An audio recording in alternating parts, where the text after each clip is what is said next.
សួស្តីអ្នកទាំងអស់គ្នាស្វាគមន៍មកកាន់ Channel មានស្រីទូចទៀតណាអេដមីនមកបន្តភាគទៀតហើយរឿងក្រុមពលីកំពូលវល់ក្នុងភាគ13ណាប៉ុន្តែឆ្លៀតនៅក្នុងវីដេអូនេះអេដមីនចង់និយាយថារីករាយឆ្នាំថ្មីណាឆ្នាំ2026ជូនពរអ្នកទាំងអស់គ្នាសុខភាពល្អរស់ស៊ីមានបានសម្រស់កាន់តែស្អាតតើណាមានអ្នកស្រឡាញ់រាប់អានច្រើនណាអូខេអញ្ចឹងក្រុមភ្លេចសារធុកផងណាតែមុនបន្តសាច់រឿងនៅក្នុងភាគនេះសម្រាប់អ្នកដែលមិនទាន់ជួយចុច Subscribe នៅលើ Channel របស់ខ្ញុំកុំភ្លេចជួយចុចម្នាក់មួយផងណដើម្បីទទួលបានវីដេអូរឿងថ្មីៗទៀតណាអញ្ចឹងអរគុណទុកជាមុនណាតោះអញ្ចឹងបន្តសាច់រឿងរបស់យើងតែម្ដងនេះមិនកាលពីភាគមុននោះក្រុមពលីកំពូលវល់ណាទទួលបានភ្ញៀវថ្មី3នាក់ដែលពួកគេនឹងគឺជាអ្នកធ្វើសូដូចជាកម្មវិធីនៅក្នុងប៉ុបលីដែលមកពី Head Office ហើយម្នាក់ប្រុសនឹងអ្នកនរគ្នាបានស្គាល់ហើយប៉ុន្តែពីមុនខ្ញុំអត់ដែលបានប្រាប់ឈ្មោះទេដែលគាត់មានឈ្មោះថា Sim Yun Woo ដែល Yun Woo នឹងគឺជា profiler ចំណែកខាងស្រីនឹងគឺជាផលិតករហើយតាមនឹងទៅប្រធានក្រុមនឹងលេងនាំភ្ញៀវមកមានប្រាប់កូនក្រុមសោះអត់មានបបយ៉ងឲ្យគ្នានឹងតែងខ្លួនឲ្យស្អាតបាតដូរកៅអីអត់ទេណាឲ្យភ្ញៀវនឹងចូលមកឃើញពួកគេនឹងក្នុងសភាព colorful យ៉ាងឯងឃើញថា Yun Woo នឹងក៏ចង់អត់សំណោចនឹងការតែងខ្លួនរបស់ពួកគេនឹងដែរហើយមែនតែនតើការដែលយុបិនឲ្យគេនឹងចូលមកថតធ្វើសូធ្វើអីហ្នឹងណាមិនមែនគាត់ចង់ទេពីដើមមកក៏គាត់មិនដែលចង់ដែរប៉ុន្តែដោយសារតែ Yun Woo នឹងអាចនឹងជួយពួកគេបានក្នុងការវាយមុខរកជនល្មើសដែលបោកលុយតាមអនឡាញហ្នឹងដោយសារតែគេជំនាញខាងហ្នឹងស្រាប់តែចង់ប្រាប់ថាមិនស្រួលទេដូចថតជាមួយនឹងកូនក្មេងអញ្ចឹងគ្រាន់ចាប់តាមថតភ្លាមគឺគេថតពូរយុគមុនអញ្ចឹងណាគាត់នៅតែតាត់នៅនឹងភ័យនោះភ័យហីភ័យជាងពេលដែលគាត់នឹងវាយគ្នាជាមួយនឹងអ្នកលេងទៀតនោះហើយនិយាយថាយ៉ាងវ៉ាន់វិញឃើញគាត់ឡើងតែតាត់អញ្ចឹងហើយហ្នឹងខំប្រឹងខិតចូលនោះខិតហើយខ្លាចជាប់កាមេរ៉ាឬក៏យ៉ាងម៉េចឡើងពូរយុគហ្នឹងគាត់ឡើងភ្ញាក់ហ្មងណាអាគ្នាកំពុងតែភ័យមួយកាមេរ៉ាផងនេះ Yun Woo វិញអង្គុយតែមើលការតមករបស់ពួកគេទេចាំតែណូតហ្មងនេះដោយសារតែតាំងពីដើមអើយមកហ្នឹងមិនគាត់នឹងធ្លាប់ប្រាប់យុបិនថាកូនក្រុមរបស់យុបិនហ្នឹងគឺគាត់ដឹងហើយថាល្បីតែខាម្សៅហ្នឹងណាឥឡូវហ្នឹងមកឃើញរូបពិតសម្លេងពិតអញ្ចឹងហើយអង្គុយចាំសើចហ្មងហើយពូរយុគបន្ទាប់ពីតមាត់គ្នាជាមួយនឹងយ៉ាងវ៉ាន់ហើយហ្នឹងក៏ឆ្លើយតែតានៅហ្នឹងចំណែកមានសវិញលះសាហាវខ្លាំងមែនតើឡើងខ្ទប់ពេញកាមេរ៉ាហ្នឹងតែម្ដងធ្វើឲ្យ Yun Woo នឹងបានសើចគេទៀតអត់ពីមានសហើយណាផាន់ស៊ីកនឹងគ្នាចង់ចូលសូដែរតែស្រាប់តែភ្លាមនឹងប្រធានក្រុមយុបិននឹងកាត់ពឹបសួរនាំមកកាន់ Yun Woo នេះវិញបាត់គ្នាឡើងខំប្រឹងធៀមខ្លួនឡើងសប្បាយចិត្តបាត់ហើយហ្នឹងមិញណាអំឡុងពេលដែលយុបិនជាមួយនឹង Yun Wooកំពុងតែនិយាយគ្នាតាក់ទងនឹងរឿងក្តីដែលកំពុងរាលដាលឥឡូវហ្នឹងតាក់ទងនឹងការបោកប្រាស់តាមអនឡាញអីហ្នឹងណែងាកមកខាងពីរអ្នកនេះវិញពូរយុគជាមួយនឹងយ៉ាងវ៉ាន់និយាយថាអត់មានសាច់ការសោះតែម្ដងនោះគ្នាមកលេងក្រលេខអីណាសម្បើហ្មងណាអត់មានឃើញភៀវឃើញអីសោះហ្មងនិយាយទៅដូចកូនក្មេងមិនចឹងហើយផាន់ស៊ីកនេះវិញក៏អញ្ចឹងដែរបាត់ផ្កាយបាត់អីធ្វើមិនដឹងណាគេចង់និយាយអីនិយាយទៅអត់ខ្វល់អាដែងថាសម្ដីរបស់ពួកគេតាំងពីអ្នកហ្នឹងគឺចូលទៅជាស្ដាំចេញទៅជាឆ្វេងតែម្ដងចំណែកមានសនេះវិញក៏មិនខុសគ្នាដែរតោះតែអញ្ចឹងដូចគ្នាបាត់នៅជាមួយនឹងគ្នាបានយូរបាច់ណាមិនដឹងថាប្រមូលមកពីណាចាមានគ្រប់ពណ៌មានគ្រប់ម៉ូដមកយកមកដល់ឡើងត្រង់ភ្លឹងហើយពួកគេតាំងពីអ្នកនេះវិញនិយាយថាប៉ិននិយាយគ្នាសាហាវខ្លាំងមែនតើអស់ពីការពិភាក្សាចុះឡើងណាគឺនិយាយយកឈ្នះចាញ់គ្នាទៅវិញទៅមកអញ្ចឹងណាដល់ថ្នាក់ producer នេះវិញដេកលក់បាត់ងុយដេកខ្លាំងពេកប៉ិននិយាយនោះប៉ិនហើយនិយាយឡើងគេដេកលក់ហើយហ្នឹងហើយយ៉ាងវ៉ាន់នេះវិញឡើងតដប់តសុតនឹងដេកទៀតនោះតតែគាត់នឹងងោកធ្លាក់ដប់តសុតលឺសូប្រាវបាន producer នឹងភ្ញាក់តាមគាត់ដែរយ៉ាងវ៉ាន់ក៏បានដាក់ពូរយុគដែលនៅចិត្តដៃនឹងឲ្យសម្រួលអីយ៉ាបាត់តែឃើញថាកូនក្រុមរបស់ខ្លួនដូចជាងុយដេកគ្រប់គ្នាហើយអញ្ចឹងយុបិនក៏បញ្ចប់ការសន្ទនាត្រឹមហ្នឹងទៅបន្ទាប់ពីហ្នឹងពេលដែលមានសក៏ប៉ុន្តែទៅកាន់ចំណតរថភ្លើងហ្នឹងYun Wooក៏បានឈប់ឡានហើយនឹងឲ្យជិះទៅជាមួយនឹងគាត់តែដល់ដឹងថាគាត់ជិះផ្លូវវាងដោយសារតែនាងនឹងមានសក៏រៀងក្រែងចិត្តតិចដែរប៉ុន្តែ Yun Wooក៏បានឆ្លើយថាមិនមែនជារឿងធំដុំអីទេដែលវាជារឿងតូចបំផុតដែលគាត់អាចធ្វើបានសម្រាប់មិត្តភក្តិសាសនារបស់គាត់ហើយមិត្តភក្តិសាសនារបស់គាត់នឹងគ្មានណាគេក្រៅពីយុបិននឹងទេមានសឆ្ងល់ខ្លាំងមែនតើថាម៉េចបានជាពួកគេទាំងពីរនាក់នឹងតាក់ទងគ្នាកើតព្រោះថាមើលទៅពួកគេទាំងពីរនាក់ដូចជាខុសគ្នាឆ្ងាយណាស់នេះបាននិយាយដល់ប្រធានក្រុមនឹងប្រាប់មិត្តភក្តិរបស់គេទៀតថាប្រធានក្រុមយុបិននឹងគ្មានផ្អែមល្ហែមអីទេ Yun Woo នឹងក៏ដឹងច្បាស់ដែរថាការធ្វើការជាមួយនឹងយុបិននឹងវាមិនងាយស្រួលទេតែមានសក៏បានប្រាប់គាត់ថាសំណាងហើយដែលមនុស្សនឹងមានការសម្របខ្លួនឥឡូវនឹងនាងសមជាមួយនឹងយុបិនហ្នឹងនិយាយដល់ធំប៉ុណ្ណឹងនាងក៏ចាប់ផ្ដើមឆ្ងល់ទៀតហើយថាជីវិតស្នេហារបស់ប្រធានក្រុមយុបិនហ្នឹងយ៉ាងម៉េចទៅ Yun Wooក៏បានប្រាប់នាងថាប្រធានក្រុមយុបិនហ្នឹងមានស្នេហាខុសពេលដែលគេស្ទើរតែបានរៀបការជាមួយនឹងនារីម្នាក់នៅអាមេរិកលើតែអញ្ចឹងមានសចាប់អារម្មណ៍ខ្លាំងមែនតើក៏បានសួរមកកាន់គេថាគាត់ហ្នឹងតើមានរឿងអីកើតឡើងទៅតែ Yun Woo ហ្នឹងមិនបានឲ្យគេរឿងហ្នឹងប្រាប់មានសនោះទេដែលគាត់គិតថានៅពេលដែលនាងសិក្សាជាមួយនឹងយុបិនកាន់តែខ្លាំងទៅហ្នឹងយូរហ្នឹងគេនឹងប្រាប់ខ្លួនឯងហើយប៉ុន្តែយ៉ាងណាមិញហ្នឹងគាត់ក៏សុំឲ្យនាងនឹងជួយមើលថាយុបិនហ្នឹងឲ្យល្អផងព្រោះយុបិនហ្នឹងគឺជាមនុស្សដែលមានចិត្តទន់ជ្រាយជាងរូបរាងរបស់គាត់ទៅទៀតបន្ទាប់ពីនេះយើងកាត់សាច់រឿងចូលដល់ថ្ងៃថ្មីផាន់ស៊ីកាភ្ញាក់ផ្អើលទាំងព្រឹកតែម្ដងព្រោះគាត់បានបង្កើត account នៅក្នុង app My Heart ដែលប្រើឈ្មោះមិត្តភក្តិរបស់គាត់ឥឡូវនេះគាត់ក៏ទទួលបានការផ្ញើសារចូលមកហើយឈ្មោះ account នោះក៏ដូចគ្នារូបភាពកម្រងព័ត៌មានអីហ្នឹងក៏ដូចគ្នាដែរដូច្នេះពួកគេក៏គិតថាគឺជាមនុស្សតែមួយហើយឃើញអញ្ចឹងពូរយុគនិយាយថាល្មមដៃខ្លាំងមែនតើចង់ឆ្លើយតបខ្លាំងប៉ុន្តែក៏ត្រូវធៀមនឹងគ្រប់គ្នានឹងខាត់ហ្មងចាប់ខីឡើងលឿនអត់ឲ្យគាត់នឹងឆ្លើយឆ្លងទៅវិញទេដល់គេខាត់អញ្ចឹងគាត់ក៏បានសួរគេថាតើមានណាគេដឹងរឿងស្នេហាច្រើនជាងគាត់ទៀតទៅ តែយូប៊ីនក៏បានផ្ដល់អត្ថភាពឲ្យ gender នឹងមកគ្របនៅក្នុងក្រុមហ្នឹងឲ្យមីនសគឺជាអ្នកឆ្លើយឆ្លងទៅលោកមីនសទៅសេសារនឹងហើយនឹងគេនៅតវ៉ាគ្នាហឹងកតុយនឹងទៀតអាគ្រាន់តែពាក្យថាហាហាហានឹងពាក្យ LOL ហើយយូប៊ីនអត់ចង់ឲ្យមីនសនឹងប្រើពាក្យ LOL ហ្នឹងទេគឺចង់ឲ្យគេនឹងប្រើហាហាវិញអញ្ចឹងណាតែដល់កូនក្រុមហ្នឹងគេយកស្របគ្រប់គ្នាជាមួយនឹងអាពាក្យថា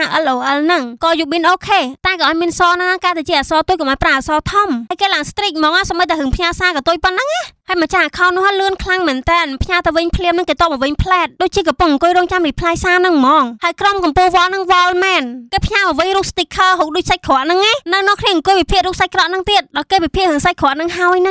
ងមីនសក៏ចង់ reply សារហ្នឹងទៅវិញទៀតហើយតែយូប៊ីនក៏បានហាមនេះឲ្យរងចាំបន្តិចសិនទៅព្រោះថាលឿនពេករំជើបរំជួលពេកវាអាចនឹងខុសតែពលរដ្ឋក៏បានថាគាត់ថាកំចាស់កំរិលពេកពួកយើងត្រូវធ្វើឲ្យគេចាប់អារម្មណ៍ឆ្លើយតបភ្លាមទៅនិយាយរួចហើយហ្នឹងគាត់ក៏ចុច enter ប៉ុចអាសារដែលមីនសទៅសេឲ្យមិនទាន់ផ្ញើហ្នឹងហើយម្នាក់នោះលឿនមែនសរសើរហ្មងដូចអាជីពរបស់គេហ្មងដូចដាក់ reply auto ចឹងគ្រាន់គេចុច enter ប៉ុចម្នាក់នឹង reply មកផ្លែតហើយបន្ទាប់ពីមីនសនឹងសប្បាយនៅក្នុងការ typing ក្នុងការឆ្លើយឆ្លងដែរមើលសាររបស់គេផងឡើងប្រហែលក្រូណូ4នាក់នេះអង្គុយមើលឡើងវិញមុខពួកគេអង្គុយមើលសារនឹងមិនទាន់ទាំងអស់ផងហ្នឹងមីនសក៏ចូលមកប្រាប់ថាត្រីស៊ីនុយហីម្នាក់ម្ចាស់ account នោះសម្បាប់ដៃតែម្ដងណាឆាតជាមួយនឹងមីនសនឹងមិនទាន់តែបានមួយថ្ងៃស្រួលបួលផងហ្នឹងហើយឆាតខាងលើវិញនិយាយថាអ៊ុតឡើងក្តែងសើនៅកន្លែងទំនើបញ៉ាំរបស់ឆ្ងាញ់អីអញ្ចឹងណាសិតតែឆាតទៅឆាតមកនឹងសុំខ្ចីលុយ5លានវ៉ុនសិនបានអត់គេសន្យាថានឹងសងវិញ8លាននៅសប្តាហ៍ក្រោយហើយក៏ឲ្យគេចំណេញច្រើនម៉ងដល់ទៅ3លានក្នុងរយៈពេលមួយអាទិត្យយូប៊ីនក៏ឲ្យមីនសនឹង reply ថានាងអាចឲ្យខ្ចីបានប៉ុន្តែនាងចង់ផ្ដល់លុយនៅឲ្យគេដោយផ្ទាល់ហើយលឿនខ្លាំងណាស់គ្រាន់នាងប្រាប់ផ្លែតនឹងគេ reply ភ្លាមថាគេយកព្រមជួបជាមួយនឹងនាងណាប៉ុន្តែដល់ពេលណាត់ជួបមកដល់ហ្នឹងស្រាប់តែមានមនុស្សប្រុសម្នាក់នឹងចូលមកប្រាប់ថាគេគឺជាមិត្តភក្តិស្និទ្ធស្នាលរបស់ម្ចាស់ account នោះប៉ុន្តែគេមានការរវល់នៅកន្លែងធ្វើការដូច្នេះហើយឥឡូវនឹងគេមិនអាចមកយកលុយនឹងបានទេគេឲ្យម្នាក់ប្រុសនឹងមកយកជំនួសហើយគេសួរមីនសថាអត់មានទទួលបានសារពីគេមកទេអីដល់មីនសទិញទូរស័ព្ទមកមើលសារហ្នឹង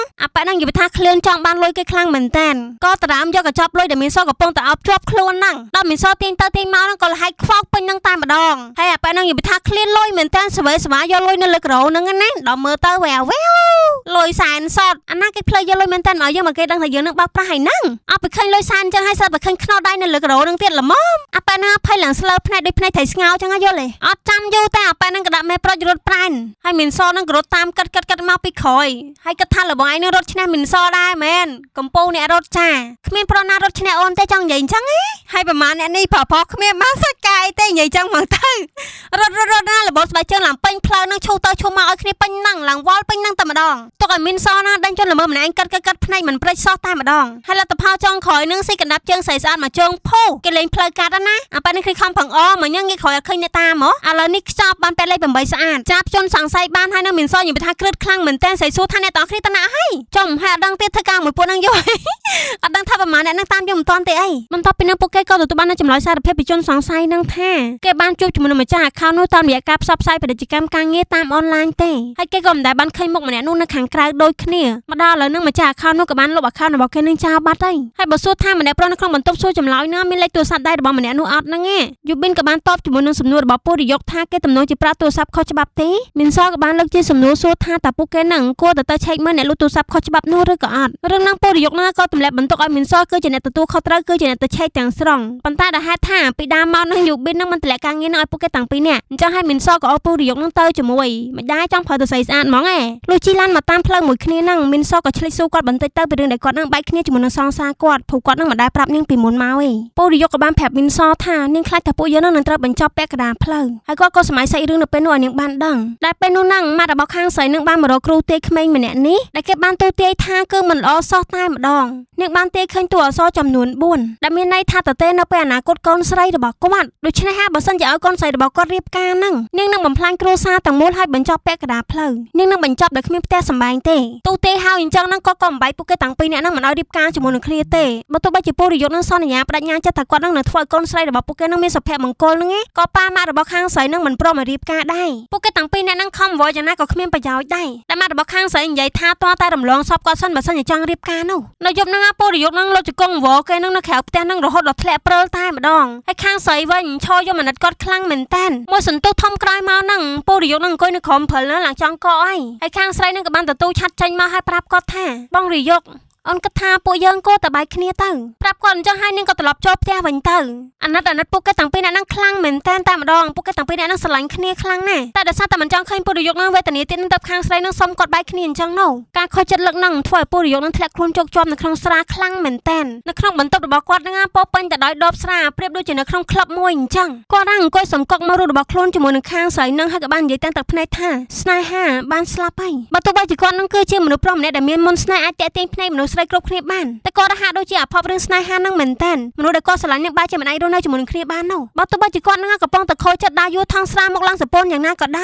យក៏មនុស្សស្រីដែលគាត់បានដើរកាត់នឹងគឺលងស្នេហ៍ជាមួយនឹងគាត់គ្រប់គ្នាតែម្ដងមន្តស្នេហ៍របស់គាត់នឹងរាយបានគ្រប់កន្លែងតែម្ដងមិនលើកលែងសូម្បីតែមនុស្សចាស់ក្មេងជំទង់ប៉ុណ្ណាក៏លងស្នេហ៍គាត់ដែរឲ្យតែបានមើលឃើញគាត់តែពុរិយុកវិញដើរឡើងឈ្ងោកមុខរហូតបើទោះបីជាគាត់មិនមើលមុខគេនឹងក៏គេលងនឹងគាត់ឡើងតុនជង្គង់តុនដៃអស់ហើយតែមិនលើកលែងសូម្បីតែលោកយាយចាស់ម្នាក់នេះដែលកំពុងដើរកាន់ឈើច្រត់នឹងក៏បេះដូងលោតញាប់ដោយសារតែគាត់ដែរហើយរត់ទៅហួសចិត្តជាងនឹងទៅទៀតនោះសូម្បីតែកូនឆ្កែនេះនឹងក៏លងស្រឡាញ់គាត់ដែរណាស្ដាប់រឿងរបស់គាត់ហើយនៅមានសក៏លូឡកថាគ្រូទេម្នាក់នោះច្បាស់ជាបោកប្រាស់ហើយបើគ្រូទេបោកប្រាស់នឹងមិនសុំទេងុំអ្នកជឿនឹងគឺជឿឡើងសុបតែម្ដងអត់មានគិតអីសោះធ្វើឲ្យពុរិយុកដែលធ្លាប់តែមានស្នេហាផុសផង់មួយនឹងបែរជាខូលដាក់ស្នេហានឹងទៅវិញហើយបន្ទាប់ពីនឹងពុរិយុកក៏ខ្លាចទៅជាអ្នកមានផ្ទះនៅពិតមែននេះក៏មកបន្លំខ្លួនធ្វើជាជនអនាថាដេកតាមផ្លូវជាមួយនឹងមីនសនេះឯងដើម្បីចាប់អ្នកដែលលក់ទូរស័ព្ទខុសច្បាប់នោះហ៎ហើយមីនសនិយាយថាតែងខ្លួនសមនោះសមដោះកឲ្យសពាក់ថ្មិញទៀតនេះហើយឆាញ់ថងថាដោះថ្មិញពីមាត់របស់ខ្លួនឯងនឹងចង់ឲ្យពុរិយុកពាក់បន្តយីក៏ខិចម៉ងហើយនាងក៏ទៅសារពុរិយុកថាតែងខ្លួនសមណាស់ពិតជាអស្ចារ្យគ្មានគូប្រៀបទេពុរិយុកក៏បានសួរថាវាគឺជាការទៅសារមែនខាងស្រីក៏តបថាប្រកាសណែហើយនិយាយមែនមីនសអើយដោះថ្មិញនឹងចេញទៅលេបតែមុខប៉ុណ្្នឹងគឺសមពេកហើយថែមថ្មិញនឹងមកទៀតនិយាយថាពិបាកមើលណាបន្ទាប់ពីនឹងគេក៏ដេកណាដេកយកតែមែនតែម្ដងមិនមែនដេកខ្លំមើលជនល្មើសនោះទេហើយឡើងពុរិយុកណាដេកក្រោយស្មារបស់មីនសហ្មងធ្វើដូចគូស្នេហ៍មួយគ្នាចឹងណាលុះពេលដែលពួកគេខុសពីគេងភ្លាមហ្នឹងក៏បានឃើញជនសង្ស័យទាំងពីរនាក់នេះដែលចូលមកនិយាយជាមួយនឹងពូម្នាក់ហ្នឹងនៅចិត្តហ្នឹងដែរតែពុរិយុកក៏បានប្រាប់មីនសថាពេលនេះពួកគេមិនអាចធ្វើអីបានទាំងអស់មានតែលួចតាមពួកគេទៅដល់កន្លែងរបស់ពួកគេសិនទេហើយមិនតន់តែបានតាមពួកនោះទៅផងហ្នឹងស្រាប់តែឃើញមនុស្សស្រីម្នាក់ដើរកាត់ហ្នឹងពួកគេទាំងពីរនាក់ហ្នឹងក៏លើកដៃធ្វើជាសុំទានចឹងទៅហើយសោយខ្លាំងមែនតែនផានដីមួយក៏មួយយ៉ាងនេះស្រាប់តែមកជួយជាមួយនឹងសង្សារចាស់របស់គាត់គ្រាន់តែងាកមកឃើញមុខភ្លាមហ្នឹងនាងចាំផ្លែតែម្ដងបងរិយុកគឺជាបងមែនអូយយកមុខទៅជ្រែកទៅណាលោកពុរិយុកឡើងហ៊ានងើបមុខមកគេតាមដងបានត្រឹមតបទៅវិញថាមិនមែនទេនាងយកច្រឡំហើយសង្សារចាស់របស់គាត់នឹងមានឈ្មោះថាយូណានឹងគេតបមកវិញថាអត់ទេគឺនាងមិនច្រឡំទេគឺពិតជាគាត់ពិតមែនតែបែបហ្នឹងទៅនឹងគាត់ក៏ងើបមកមើលមុខគេចាំហើយក៏បាននិយាយថាខានជួបគ្នាយូរហើយ5ឆ្នាំហើយត្រូវអត់ខាងស្រីក៏ចាប់បដ ாய் ថាបែបហ្នឹងឯងហើយបងលាឈប់ពីប៉ូលីសហើយមែនគ្រាន់តែលើពាក្យថាប៉ូលីសហ្នឹងជនសង្ស័យដែលពុរិយុកជាមួយនឹងមីនសណូតមិញហ្នឹងក៏ងើបមុខមើលឡើងលឿនពុរិយុកណាបានធ្វើតែចាប់បដ ாய் ទៅកាន់នាងវិញថាអូដោយសារតែមានរឿងកាត់ឡើងអីចឹងទៅហើយភ្លាមហ្នឹងយូណាក៏បានសួរថាមីនសហ្នឹងគឺជាណាគេគឺជាសង្សារបបងមែនពុរិយុកណាក៏ចាប់បដ ாய் ទៀតថាបានហើយក៏ឲ្យមីនសហ្នឹងជម្រាបសួរក៏ដូចជាហេឡូមកកាន់ស្រីស្អាតយូណាហ្នឹងហើយពុរិយុកណាពិតជាមិនចង់ឲ្យគេយកច្រឡំលើគាត់ទេគាត់ប្រាប់គេថាចាំគាត់បញ្យល់នាងពេលក្រោយប៉ុន្តែយូណាហ្នឹងគឺមិនចង់ឲ្យគាត់បញ្យល់ទេបានធ្វើតែប្រាប់គាត់ថាឥឡូវនេះគឺនាងបានឃើញគាត់ហើយនាងគិតថានាងក៏អាចmove onទៅមុខបានហើយព្រោះតាំងពីបែកគ្នាជាមួយនឹងគាត់មកហ្នឹងគឺនាងពិបាកចិត្តខ្លាំងណាស់នាងអន់ចិត្តជាមួយនឹងប៉ាម៉ាត់របស់នាងជាខ្លាំងដែលមិនចង់យូណាហ្នឹងបន្តនិយាយទីខ្លាចបែកគ្នាបែកការហ្នឹងមិនដឹងទេក៏ពុរិយុកហ្នឹងប្រាប់ទៅកាន់នាងថាយូណាខ្ញុំពិតជាអ្នកដែលគ្មានផ្ទះសម្បែងពិតមែនលើតបាប់ហ្នឹងម្នាក់ដែលពួកគាត់កំពុងសង្ស័យហ្នឹងក៏ងើបមកសួរថាលោកមានផ្ទះសម្បែងនៅទេពុរិយុកក៏តបទៅកាន់គេវិញបែបគាត់អាណិតហ្នឹងថាត្រូវហើយលើតបាប់ហ្នឹងម្នាក់ហ្នឹងក៏សុំឲ្យគាត់ហ្នឹងទៅតាមពួកគេមានបាយមានអីពួកគាត់ញ៉ាំចឹងណាយូណាហ្នឹងនិយាយពីថាគ្នាឡើងតង់ទ្រង់ខ្លាំងមែនតើអាណិតគាត់ព្រោះមនុស្សស្មានថាជីវិតរបស់គាត់ដូចគ្រូទាយអីមែនចឹងណាឱកាសល្អចឹងហើយហ្នឹងពុរិយុកហ្នឹងខកខានបានតែក៏បានអូខេមួយគេហើយក៏បានប្រាប់យូណាថាចាំនិយាយគ្នាលើក្រោយទៀតចោះតែមុននឹងចេញមកហ្នឹងស្រាប់តែខាងស្រីនឹងចាប់ដៃគាត់នឹងឲ្យលុយតែម្ដងពេលនេះបដិសេធក៏មិនបានប្រាប់ក៏មិនកាត់ក៏បានធ្វើទៅខាងមកសង្កត់ចិត្តទទួលយកលុយគេហើយក៏អរគុណទៅលុះដើរមកមុខបានប្រហែលជំហានហើយហ្នឹងពុរិយុកហ្នឹងនៅតែម្នាក់អាឡ័យជាមួយនឹងគេទេនៅតែងាកមកមើលមុខគេទៀតខាងស្រីហ្នឹងក៏ដូចគ្នាដែរឈរមើលមុខគាត់មិនដាក់ភ្នែកនៅហ្នឹងអើយសយដល់កហ្មងត្រូវបានជួបស្នេហាទៀតដែរមកជួបនៅក្នុងពេលអញ្ចឹងអីវ៉ានេះលុះពួកគាត់ប្រហែលអ្នកហ្នឹងមកដល់កន្លែងគេហើយហ្នឹងអត់តតែបានញ៉ាំអីផងម្នាក់ប្រុសហ្នឹងក៏ឲ្យពួកគេហ្នឹងទៅទិញលេខទូរស័ព្ទថ្មីមកគេនឹងបងឲ្យពួកគាត់ហ្នឹងម្នាក់100,000វ៉ុនខំស្ដាប់ហើយហ្នឹងពុរិយុកហ្នឹងក៏អត់តន់តបទេចាគាត់នៅសេរីដៃចុះឡើងដូចអញ្ជីងថ្លឹងអញ្ចឹងណាមើលលើក្បាលពួកហ្នឹងតើលេខកំពុងចុះឡើងលេខ1លេខ2អីនេះពុរិយុកកំពុងថ្លឹងថាពួកហ្នឹងត្រូវស៊ីប្រហែលដែរឲ្យសមហើយប្រហែលអ្នកហ្នឹងឡើងឆ្ងល់កាត់ដៃថ្លឹងចុះថ្លឹងឡើងថ្លឹងហើយនឹងដាក់ភូ គ្មានឆ្លើយឆ្លងជាមួយនឹងយូសំបីតែមួយម៉ាត់ដាក់ពេលដែលនិយាយមុនគេមកញ៉ាំដាក់3ដៃផ្ទុននឹងដួលតងចំណាយលបងពីអ្នកដែលនៅសល់នេះក៏ថ្លឹងទៅដែរថ្លឹងឡើងពីអ្នកនឹង20ហ្មងព្រោះថាមិញឃើញថ្លឹងឲ្យវាយគ្នាគាត់ហ៎ហើយមិនខុសគ្នាតែគាត់បានថ្លឹងយើងឲ្យភុះបន្ទាប់ពីនឹង3អ្នកនឹងត្រង់ជើងភ្លឹងហ្មងអង្គុយរៀបរមើល ID ជនបោកប្រាស់របស់ហេជីនឹងឲ្យពួកគេណាហើយលបងទាំងពីរអ្នកនេះរើចោលរើឡើងនឹងកលេឡងមើលមុខគ្នាអាប៉ែបែកចំនោះណាក៏បានសុំពូរីយកនឹងទៅបន្ទប់ទឹកពូរីយកក៏បានបោះដុតទឹកសុទ្ធឲ្យក៏ប្រាប់ថាចាប់ពីពេលនេះទៅវាគឺជាបន្ទប់ទឹករបស់ឯងហើយយល់លោកបន្តិចក្រោយមកហ្នឹងប្រុសក្មេងម្នាក់នេះក៏បានរកឃើញឲ្យស្មោះត្រង់ខ្លាំងមែនតើក៏យកមកឲ្យប៉ូលីសពួកគេមើល ID នឹងមិនទាន់តែបានវែងញែកអីផងហ្នឹងក៏ស្រាប់តែឃើញបងធំគេនឹងចូលមកក្នុងបន្ទប់ហ្នឹងហើយក៏ឆ្ងល់កូនចៅរបស់ខ្លួនឯងកំពុងតែរករមើលអីគេអាប៉ែបែកចំនេះព្យាយាមចង់ប្រាប់លបងរបស់ខ្លួនខ្លាំងមែនតើថាប៉ូលីសនឹងហ្នឹង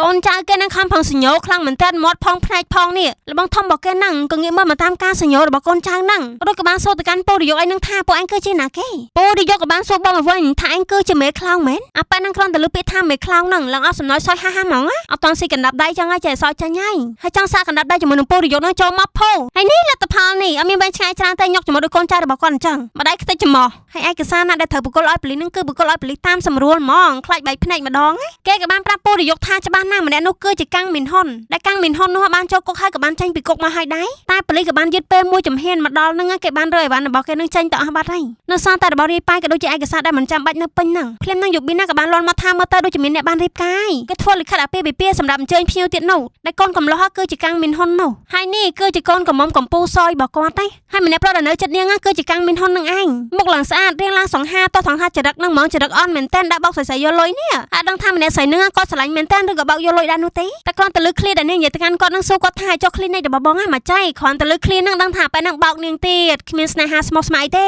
ម្នាក់ប្រុសនឹងក៏បានប្រាប់នាងថាឃ្លីនិករបស់គេនឹងមានអ្នកទទួលខុសត្រូវហើយឲ្យនាងផ្ដោតទៅលើថ្ងៃការរបស់ពួកគេនឹងទៅប៉ុន្តែស្រីស្អាតនឹងខ្វល់ខ្វាយពីឃ្លីនិករបស់គាត់ខ្លាំងមែនតែនហើយបានប្រាប់គាត់ថាព្រឹកមិញនាងបាននិយាយជាមួយនឹងប៉ារបស់នាងហើយគាត់ដល់សុខចិត្តដាក់ប្រាប់បន្ថែមទៀតដល់1000លានវ៉ុនណោះលើបានណាប៉ែកាំងមីនហ៊ុននឹងក៏បានធ្វើជានិយាយឡើងថាគេមានអារម្មណ៍ថាមិនល្អសោះតែត្រូវឲ្យខាងស្រីនឹងមកជួយគេអីអញ្ចឹងណាដោយសារ clinic គេនឹងកំពុងមានបញ្ហាដែរខាងស្រីនឹងស្អាតហើយនឹងក៏ចិត្តល្អតែអត់មានគិតវែងឆ្ងាយទេលើកទឹកចិត្តគេទៀតថាក៏មកនិយាយអញ្ចឹងមិនយល់មិនឆាប់ទេពួកគេនឹងអាចនឹងរកបានមកវិញហើយលុយហ្នឹងអត់ដឹងថាបានមកវិញឬក៏បាត់ខ្លួនអាប៉ែនឹងទៅទេហើយមិនទាន់តែបានចេញទៅជួបភ្ញៀវផងហ្នឹងស្រាប់តែភ្ញៀវមកក្រុមនឹងចូលមកដល់បន្ទប់នឹងតែម្ដងចូលមកតែដៃអូបើគេនឹងដូចសាច់ញាតិមិត្តភក្តិគេចឹងណាសំខាន់ណាសុំថតរូបជាមួយនឹងគេទៀតណាចា selfie ឡើងស្អាតតែម្ដងកូនកំឡោះកូនកំមុំនឹងក៏ចេះតែញញឹមចាក់បដ ாய் ទៅទៀតប្រហែលជាគិតថាភ្ញៀវខាងប្តីប្រហែលជាគិតថាភ្ញៀវខាងប្រពន្ធអីចឹងណាទៅសិនហើយថតរូបរួចហើយនឹងកាំងមីនហ៊ុននឹងងើបមកអរគុណគេទៀតតែយ៉ាងវ៉ាន់នឹងត្រង់មហាត្រង់ក៏ប្រាប់គេថាពួកយើងមកពីប៉ូលីសសងវ៉ាន់អាអ្នកធ្វើខុសអ្នកមានខ្លួននឹងគ្រាន់តែលើថាប៉ូលីសនឹងភ្នែកលេឡងដូចចុងស្រល់ចឹងហើយដល់នាទីនេះហើយនឹងចង់បោកស្រីស្អាតទៀតណ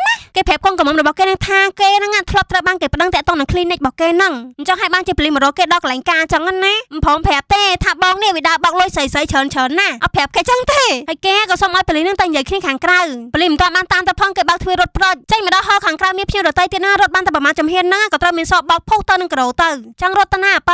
តាមវៃមុខដូចបោះហើយនេះឥឡូវចង់រត់តាណាទៀតហើយលបងប្រធានក្រុមនេះគឺមិនខុសពីរាល់ដងទេឲ្យតែកូនក្រុមនឹងចាប់បានជន់ល្មើសគឺគាត់រីករាយខ្លាំងណាស់មុខហ្នឹងចាំតែដៃអបសាតមកឡើងញឹមជីនិចសប្បាយចិត្តណាស់ហើយស្រាប់តែភ្លាមហ្នឹងគាត់ក៏ងាកមកឃើញជនរួមកំណត់ពីអ្នកនេះស្រាប់តែចង់ប្រូចហើយហ្នឹងយូប៊ីនលឿនណាស់ដែរក៏ទាញចានពីមកវឹបក៏វែងវាវចាម្នាក់ម្ចាស់កណ្ដាលក្បាលនឹងខ្ពៀដួលទាំងពីរហ្នឹងដៃត្រង់សាហាវហ្មងកូនក្រុមរបស់គាត់ឡើងវ៉ាវហ្មងសម្រាប់ស្នាដៃត្រង់របស់គាត់ហ្នឹងលើកទី1ឃើញយូប៊ីនបញ្ចេញស្នាដៃអញ្ចឹងចំណែកខាងកូនកំមុំនេះវិញបន្ទាប់ពីដឹងរឿងហើយហ្នឹងយំផងរៀបរាប់ប្រាប់មីនសផងនេះនាងគិតថានាងបានផ្ដល់លុយឲ្យគេហ្នឹងតាំងពីបើក clinic របស់គេរហូតមកដល់ឥឡូវហ្នឹងនាងចំណាយលុយលើគេហ្នឹងប្រហែលជា1500លានវ៉ុនបាត់ហើយបើគិតជាលុយដុល្លារទៅហ្នឹងប្រហែលជា1លានដុល្លារជាងហើយនាងក៏បានសួរមីនសបញ្ជាក់ថាតើវាគឺជាការបោកប្រាស់មែនមីនសបបាក់ឆោនឹងសំណួរនឹងខ្លាំងណាស់បើប្រាប់ថាវាគឺជាការបោកប្រាស់ពិតមែនណារត់ទៅធ្វើបាបចិត្តនាងទៀតហើយប៉ុន្តែយ៉ាងណាមិញលុយទាំងអស់នោះយូប៊ីនគិតថាភាគច្រើនគឺអាចនឹងស្នើសុំមកវិញបានដែលឆ្លងកាត់ឯកសារដែលនាងបានបាញ់ទៅឲ្យគេនោះលើបាននឹងហើយនឹងកូនក្រុមនិយាយថាមានមោទនភាពលើប្រធានក្រុមខ្លាំងណាស់លោកអ្នកគ្នាដើរចេញមកមិនតបមកផាត់រងនឹងផងហ្នឹងក៏ស្រាប់តែមីនសនឹងបានជួបមុខសង្សារចាស់ទៀតថ្ងៃនេះនាងជួបតែកូនកំឡោះបោកប្រាស់តែម្ដងអាប៉ែនេះក៏បោកប្រាស់ទំនុកចិត្តរបស់នាងដែរហើយក៏មានមុខមកសួរមីនសថាសោះមីនស